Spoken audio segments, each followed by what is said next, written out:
अच्छा बाबूजी, हम भोजपुरी बिरहा लोकगीत कलाकार गायक जितेंद्र कुमार चक्रवर्ती रसूलपुर स्टेट जनपद मऊ से हम और साथियों की आवाज में एक बिरहा भेज रहल बानी। आशा ना बल्कि पूर्ण रूप से विश्वास बा कि बिरहा अगर जो मन लगे कि आप लोग सुनबे तो बिरहा जरूर आप लोगों के पसंद आई। बिरहा के लाइन में 4 लाइन भूमिका मास्टर कैसे तनी आवत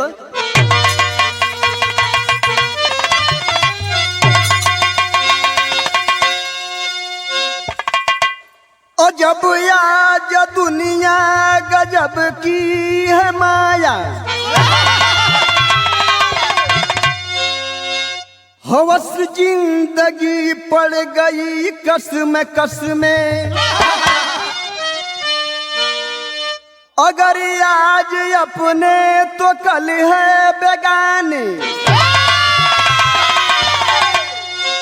करिश्मा दिखाती जमाने की रस्में। आँख वाले भी अंधे को धंधे गलत है,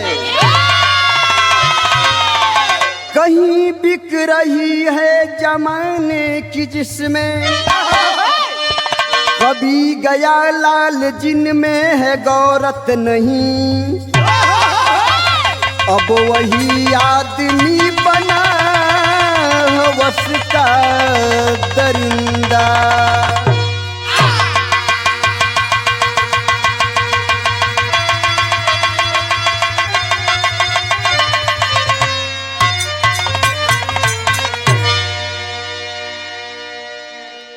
बिरहा की लाइन में एक लाइन गजल का टुकड़ा लगल मास्टर कैसे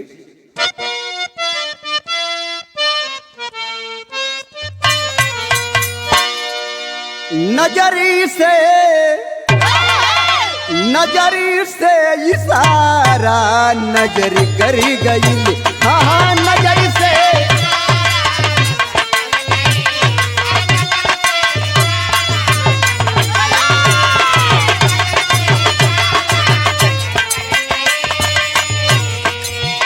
कितने मजनू के घर से घरी कर गई।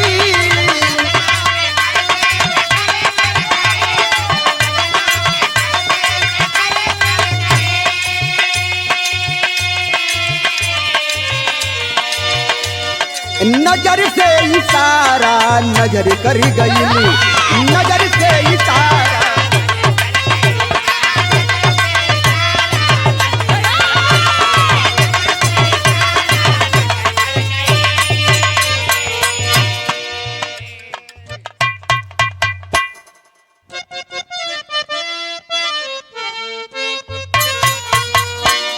कि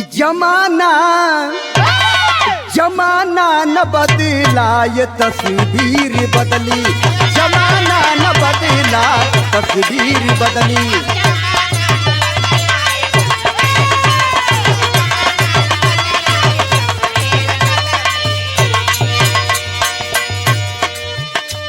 आईना तो वहीं पर है तस्वीर बदली।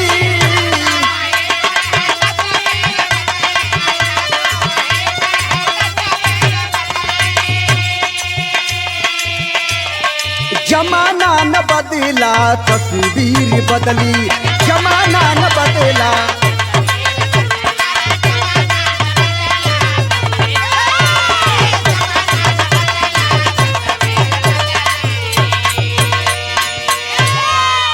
लेकिन यही जैसे बिरहा के नब्ज में लिखल गए शेर की लाइन में कैसे मास्टर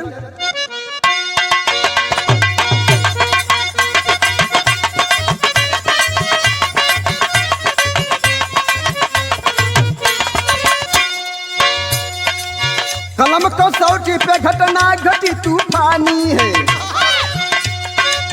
कलम कसौटी पे घटना घटी तूफानी है। पत्रिका सच्ची दुनिया का नूतन कहानी है।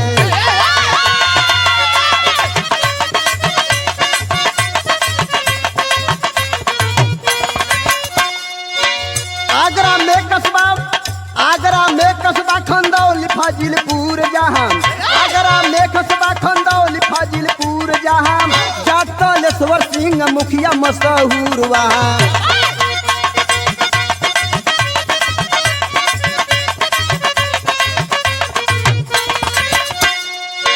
राम कटोरी के दोनों बेटे सयान हुए, राम कटोरी के दोनों बेटे सयान हुए, वीरेंद्र इंटर तक पढ़ के फौजी जवान हुए।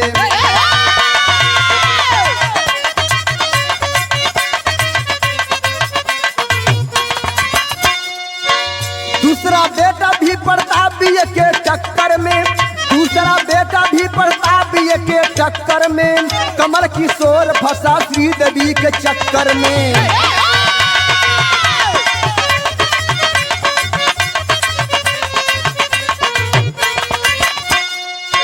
ट्यूशन पढ़ने का बहाना प्रेम कश्ती में, ट्यूशन पढ़ने का बहाना प्रेम कश्ती में, किया रसपान कलिका अलियाल मस्ती में।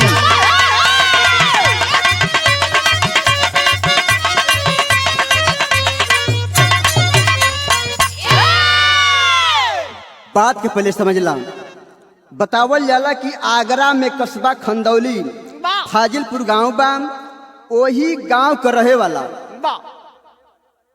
जाट तालेश्वर सिंह मुखिया जी हवन, उनका पत्नी राम कटोरी। दोनों पत्नी के बीच में मेरे साथी दुई गो बेटवा भैलन। बड़का बेटवा का नाम वीरेंद्र बा, आ छोटका बेटवा का कमल किशोर नाम बा। मेरे साथी समय बीतत बा, दोनों लड़का पढ़त हुवन, आ लड़का पढ़त हुवन। संजोग के बात बा, एक दिन के एक ठे घटना घटल। का घटना घट रही है? तर्ज के लाइन लगल मास्टर। कौन तर्ज के लाइन बा?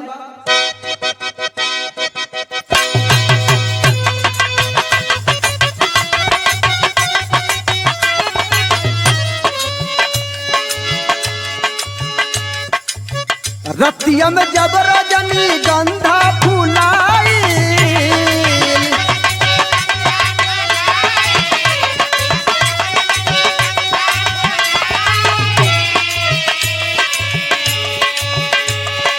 बसवरिया के पिछवा चाँद आ गईली हो, तोहर याद आ गई, याद आ गई।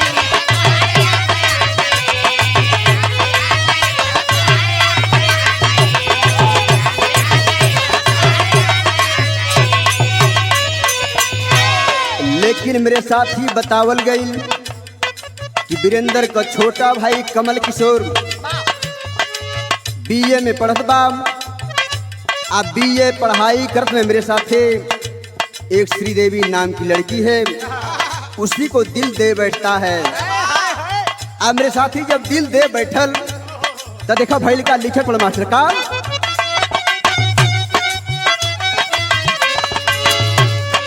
देवी कमल से जब आँख टकराई,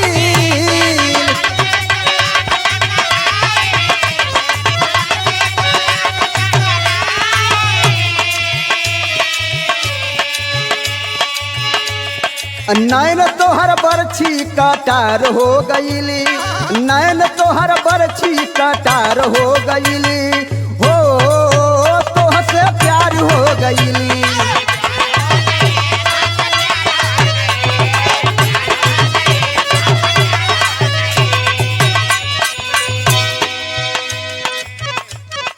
दरिया सलीक में बाधारा तूफानी,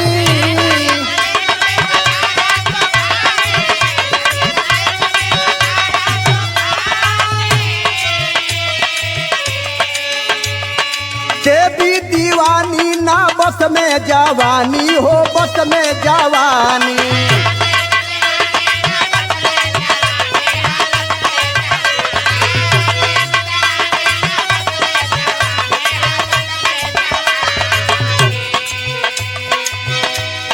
गोरे बदन में मदन छल छलाई,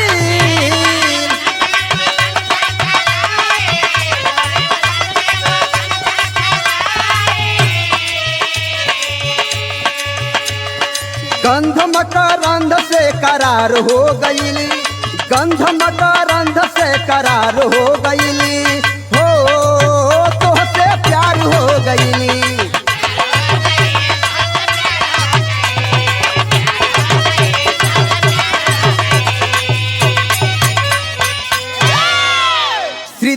कमल किशोर, श्रीदेवी कमल किशोर दोनों प्यार इतना करे लगलन, इतना प्यार करे लगलन कि माई बाप का भविष्य, भाई का भविष्य वो दोनों के ना दिखाई देत बाम। आज जब ना दिखाई देत बाम तो देखे मेरे साथी आगे होत का बाम। यहाँ एक लाइन तर्ज लगल मास्टर, कौन तर्ज लाइन बाम?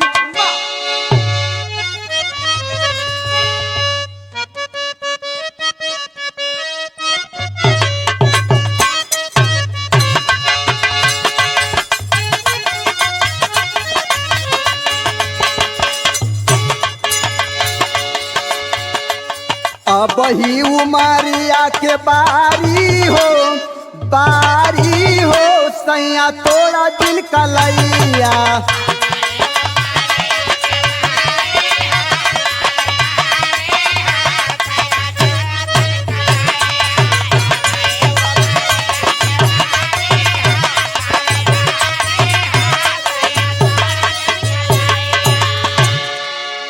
मेरे साथी श्रीदेवी का पिता जो है अतर सिंह जब श्रीदेवी का शादी जब तय कैले हुवन, जब तय करे लगलन तो श्रीदेवी कमल किशोर से कहले बाकी, अय कमल किशोर तू मेरी बात सुन ले, मेरे पिताजी मेरी शादी तय कर दिए हैं और तुमसे मिलन नहीं होगी।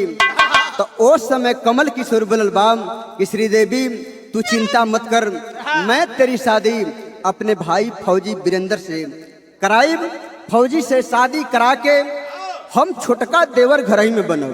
तो देखो भाई का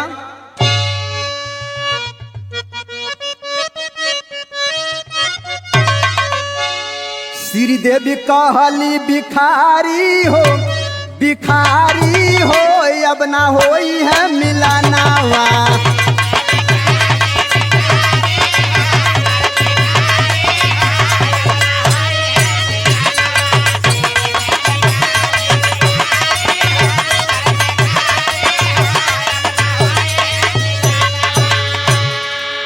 बाबू अतर से मोरा करल चाहे शादिया,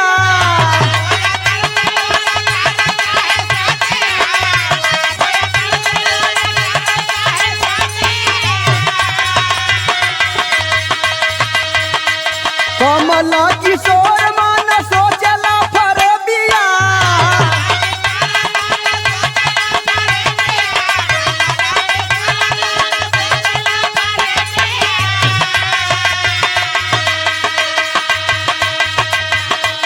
युगती लगवले तब भारी हो होवल करी है मिलानिया। युगती लगवले तब होवल करी है मिलानिया।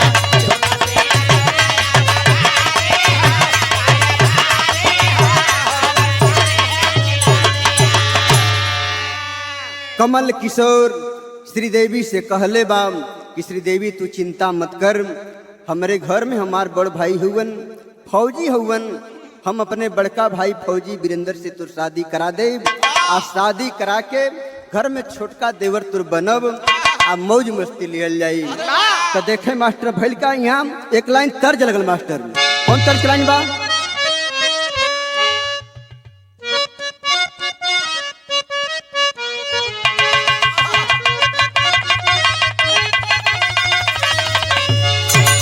आइए तर्ज का लाइन बा कि बहे पूर्वी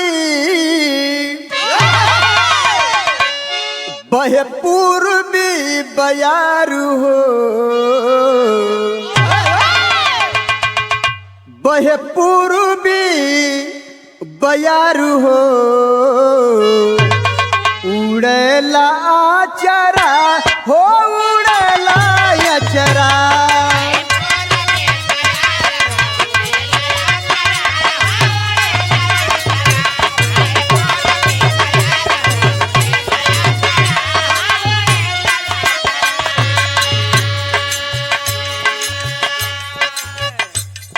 भाव में लिखल गेल का बनिया भौजी हमार हो,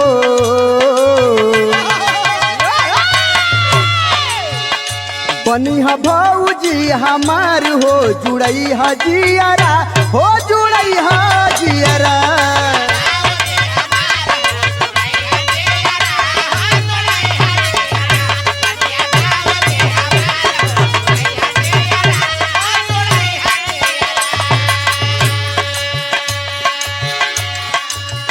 भैया वीरेंद्र से शादी करवईबे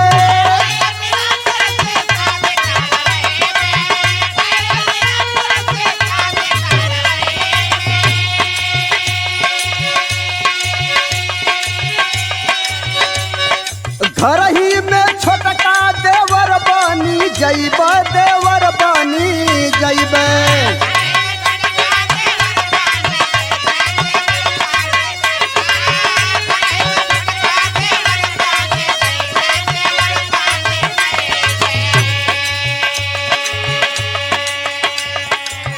जुड़ई हा जियरा हमार हो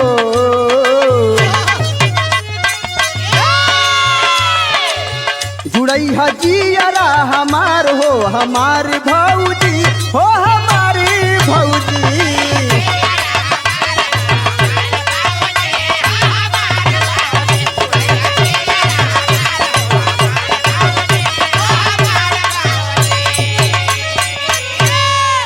मेरे साथे यही मन में हम पाला है, बोला है कि श्रीदेवी मैं अपने बड़े भाई से तेरी शादी कराऊंगा और शादी करा करके मैं अपने घर लाऊंगा।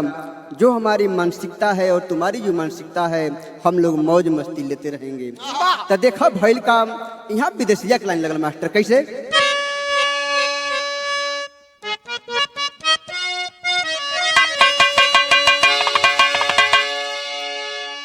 कमल किशोरा एक दिन अतर सिंह से कहलई हो ताजगंज बाटे जहाँ गरा सहरिया हमारे घर करी देता श्रीदेवी का सदिया हो भैया वीरेंद्र करी फौज में नौकरिया आ कुछ न दहेज चाहिए सुख से रही है हो आ दोनों वर्ष दिया की भैली तैयारिया अम्बाला से वीरेंद्र सिंह घर आयल रहलई हो शादी भइल श्रीदेवी बनली बहुरिया। मेरे बाबूजी श्रीदेवी की शादी के लिए मेरे साथे बतावल जाला कि कमल किशोर जाके अतर सिंह से बात कैलस श्रीदेवी के पिता से कि अतर सिंह जी हमार भाई फौजी हुवन हमार भाई फौजी हुवन उनसे शादी कैदा श्रीदेवी हमारे घरे हमेशा हमेशा के लिए सुख शांति से रहीहन। अतर सिंह भी तैयार भइलन तैयार होके राम कटोरी वीरेंद्र की माता है और तालेश्वर सिंह से जाके जब शादी के बाद भइल बस शादी हो गई शादी भइल मेरे साथे जब शादी हो गई तो दुल्हन बन के श्रीदेवी जब तालेश्वर सिंह के जब घर आवत है तो उस समय देखा भइल का टेरी के लाइन लिखे पड़ मास्टर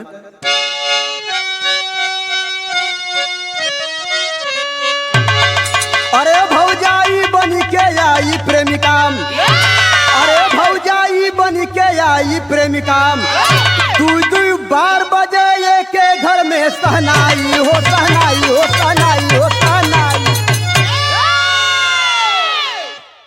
मेरे साथी शादी भइल श्रीदेवी बहू बन के तालेश्वर सिंह के घर आयल है तब भइल का यहाँ संतव गीत लगल मास्टर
कमल किशोर एक दिन श्रीदेवी से जरिया, कमल किशोर एक दिन श्रीदेवी से जरिया, घर ही में गईले पकड़ाई हो राम।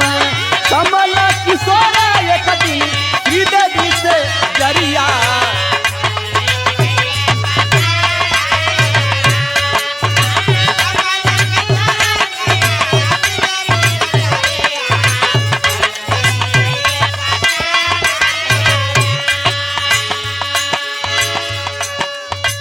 सासुराम कटोरी देखली अपनी नजरिया,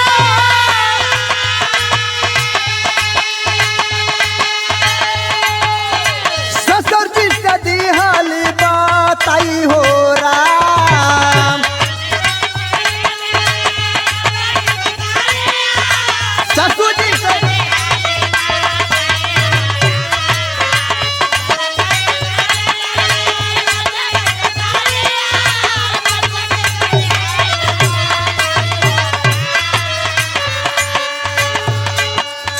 मुखिया तलेश्वर फोनी कईले खबरिया, मुखिया तलेश्वर फोन कईले खबरिया, फौजी वीरेंद्र गईले आई हो राम। मुखिया तलेश्वर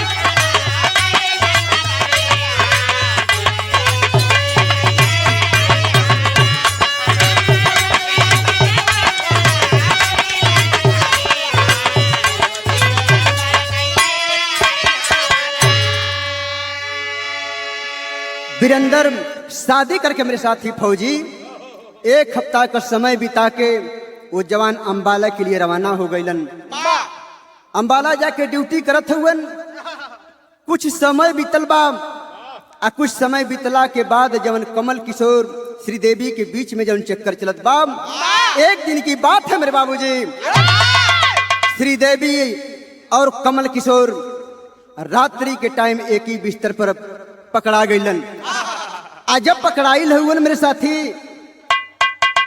तब तालेश्वर सिंह और माता राम कटोरी जी फोन करके फौजी वीरेंद्र के बतावत हुवन कि बेटा बेटा तेरी पत्नी जो है इसका जो गलत रवैया है, रहन सहन है, ये गलत है, ये कमल किशोर से इसका अवैध संबंध चल रहा है।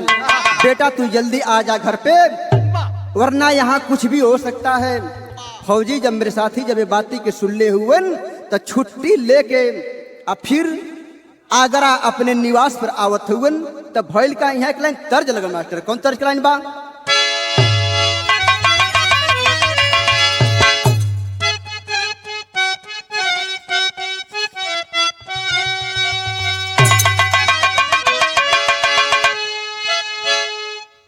कोनो मेहरारू अपने मर्दे के बड़ाई करत बा, ये बड़ाई कैलस का कैलस मास्टर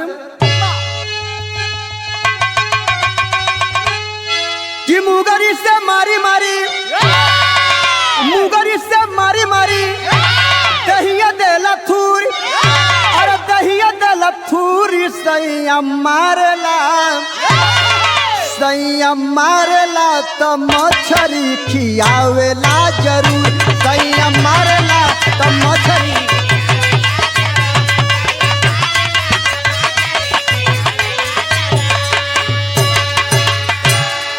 अरे फौजी डाटा कमल किशोर भइले पापी, फौजी डाटा कमल किशोर भइले पापी, घर में भौजी, घर में भौजी देवारवा पहोई गईले राजी, घर में भौजी।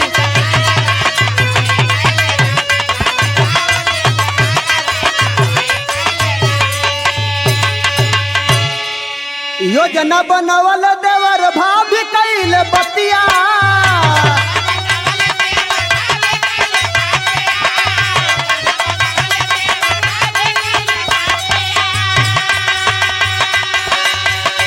श्रीदेवी कहे आज आवया धीरतिया,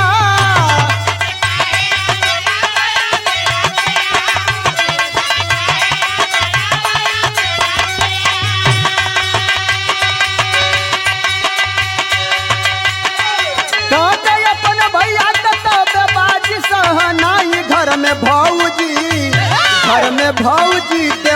बातवा पे होई गईली राजी घर में भौजी।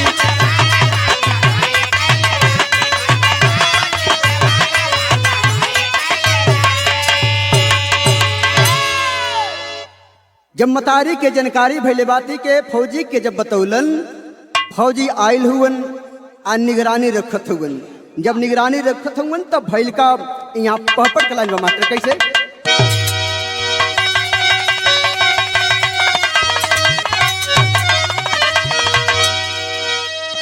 अरे आधी रात के श्रीदेवी बजावे छागल फौजी जागल बाम। अरे आधी रात का श्रीदेवी बजावे छागल फौजी जागल बाम। आ दरवाजे पर खड़ा किशोरवा पापी फौजी जागल बाम।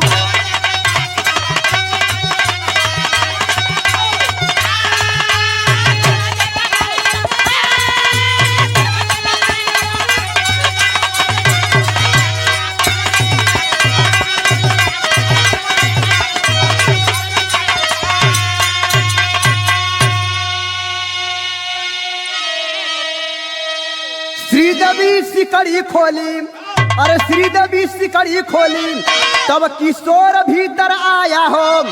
आ देखे गड़सा फौजी ऊपर फरसा तुरंत चलाया हो। और वीरेंद्र के गर्दन में फरसा लागल फौजी जागल बाम। आ खून का रिश्ता में खूनी अनुरागल फौजी जागल बाम।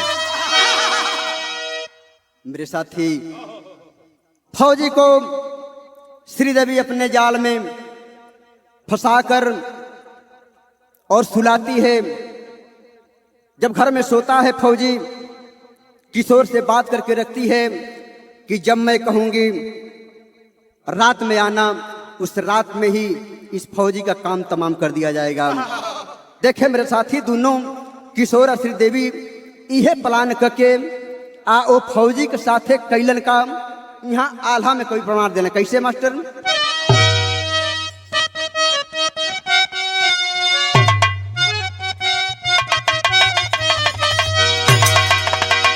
कि भाई जो सही त नहीं, भाई जो सही त नहीं, भाई दुश्मनवा भैया।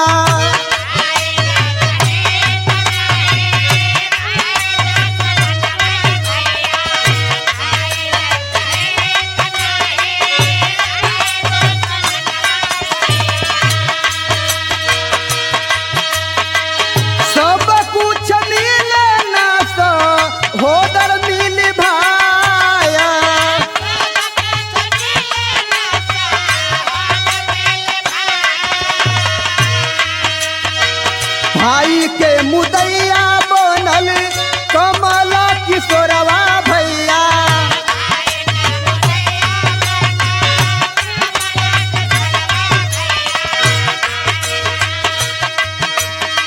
प्रेमी कसीर देवी दिहली गड़सा चलाया।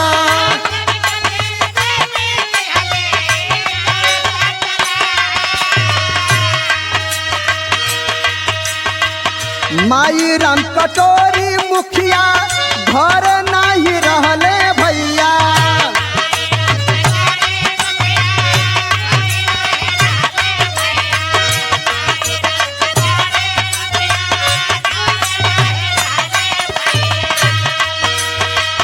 फौजी वीरेंद्र सिंह के दिहल मुआया।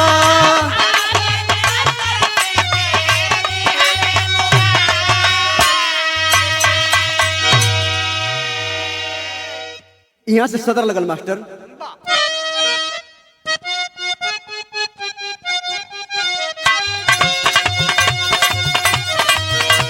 खूनी हथियारवा हो घर में छिपावाले।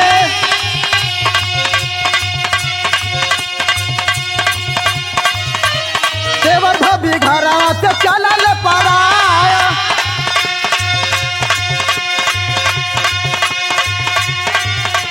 भइल बिहान घर मुखिया जे आइल।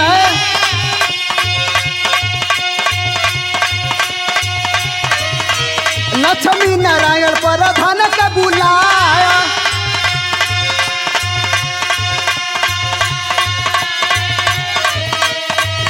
प्रधान तब थाना में खबरिया।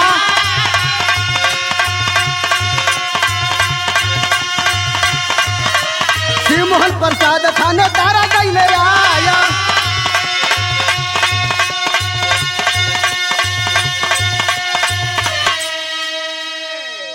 घरवा में मिलल जब खूनी हथियारवा, घरवा में मिलल जब खूनी हथियारवा, देवर भौजाई के पता नहीं बाय बाबू।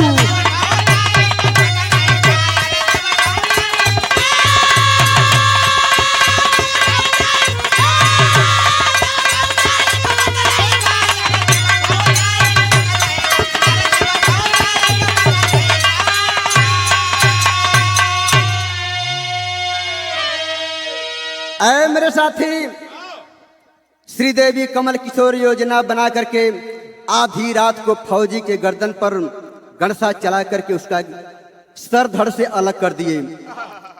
और उस समय की बात है, माता पिता घर पे नहीं थे, उसी मौका को देख करके ये हत्या किए। हत्या करके मेरे साथी जो गणसा था घर में ही रेत था, उसी रेत में बताया जाता है कि गणसे को छुपा करके और दोनों कमल किशोर घर से फरार हुए। सुबह जब भइल हल्ला भइल, गांव के लोग जल्लन, गांव के लोग मुखिया के फोन कैलन, आपके बेटे की लाश घर में पड़ी है, लाश पड़ी है घर में।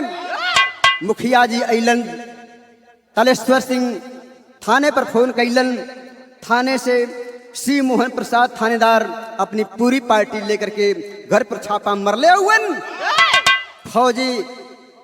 फौजी की लाश को लेकर के थाने जब पहुंचलन तो यहाँ खड़ी कलाइन लगल मास्टर कैसे।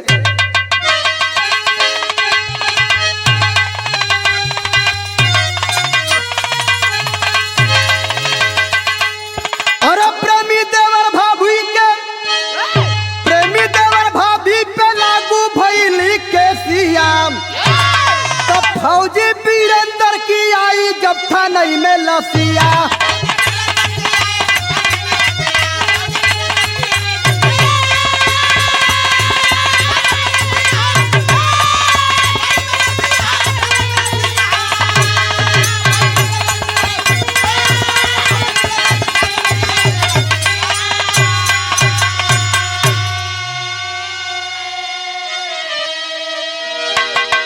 शोक में डूबलवा पूरा गांव परिवारवा, आई अपन घर उजार भागल कमल किशोरवा।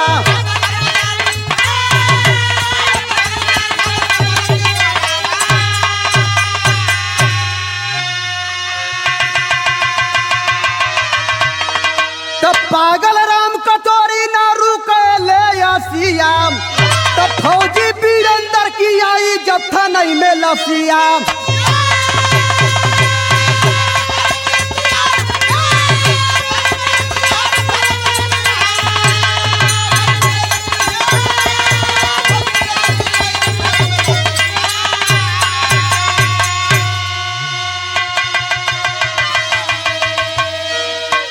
शिव मोहन थानेदार दरोगा साहब उस फौजी वीरेंद्र की लाश को लेकर के थाने में गए और थाने पर मौका मुआयना करके उस लाश की पोस्टमार्टम के लिए जिला पर भेजे।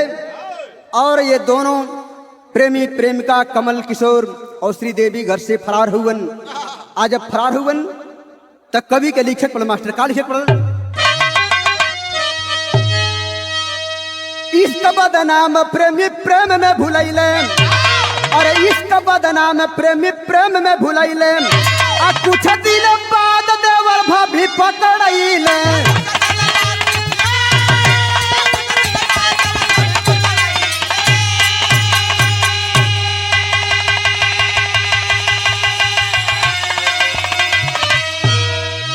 तो सजा काटे जेल में सत्यानसियाम, अरे सजा काटे जेल में सत्यानसियाम, अब फौजी वीरेंद्र की आई जब था नहीं में लसिया।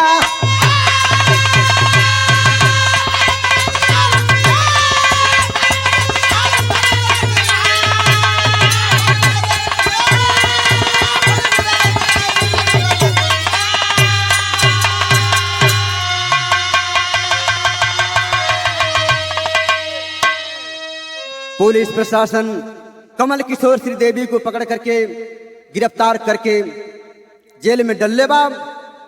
लेकिन दुनिया यह कहे कि प्रेम में पागल होकर के अपन घर उजाड़ के इस दुनिया से वीरेंद्र फौजी के ये दोनों मिटा दिए। ये लिए छाप दे पड़ल अंतिम लाइन में। कैसे मास्टर?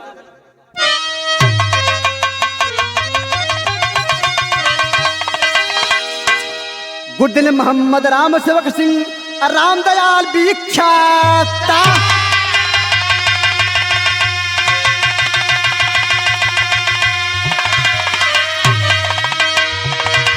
गया लाल गुरकाप तेरा बिरहा का निर्माता।